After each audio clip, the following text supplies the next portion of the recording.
अष्ट सिद्ध नवनिधि के दाता, असवर दीन जानकी माता।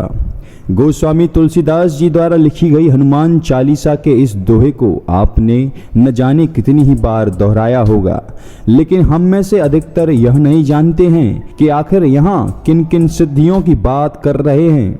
कौन सी हैं वो 8 सिद्धियां जिनके दाता महाबली हनुमान बताए गए हैं। क्या वास्तव में इस संसार में ऐसी सिद्धियां भी मौजूद हैं जिनसे असंभव को संभव बनाया जा सकता है। महाबली हनुमान न सिर्फ अष्ट सिद्धियां प्रदान करते हैं, बल्कि 9 सिद्धियों के प्रदाता भी हनुमान जी ही हैं।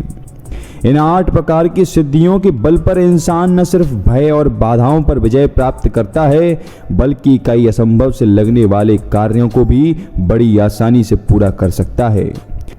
तो बने रहिए इस वीडियो के एंड तक, और चैनल पर नए हैं तो चैनल को सब्सक्राइब करें और इस वीडियो को लाइक करें, और सभी हनुमान भक्तों के लिए इस वीडियो को शेयर करें। तो चलिए जानते हैं इन 8 सिद्धियों के बारे में। महाबली हनुमान द्वारा उपासकों को प्रदान की जाने वाली 8 प्रकार की सिद्धियां इस प्रकार हैं। पहली है अणिमा। महाबली हनुमान जी द्वारा प्रदान की जाने वाली ये सिद्धि बड़ी ही चमत्कारिक है। इस सिद्धि के पूर्ण हो जाने पर इंसान कभी भी अति सूक्ष्म रूप धारण कर सकता है।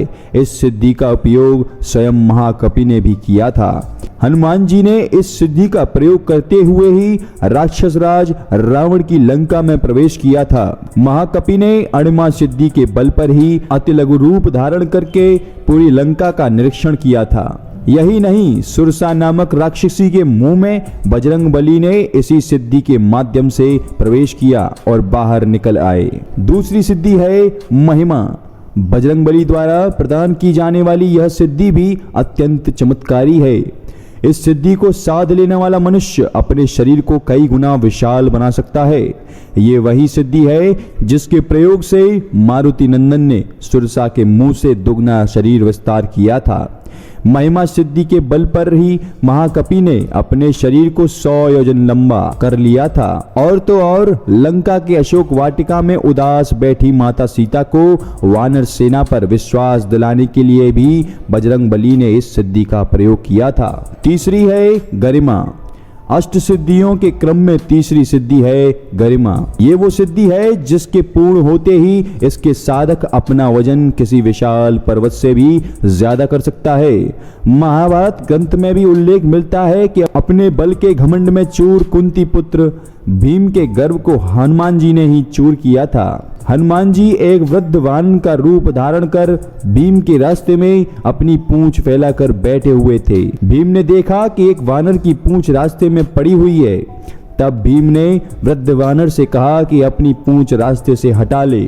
तब वृद्ध वानर ने कहा कि मैं वृद्धावस्था के कारण अपनी पूंछ हटा नहीं सकता, आप स्वयं हटा दीजिए। इसके बाद भीम वानर की पूंछ हटाने लगे, लेकिन पूंछ टस से मस नहीं हुई। भीम ने पूरी शक्ति का उपयोग किया, लेकिन सफलता नहीं मिली।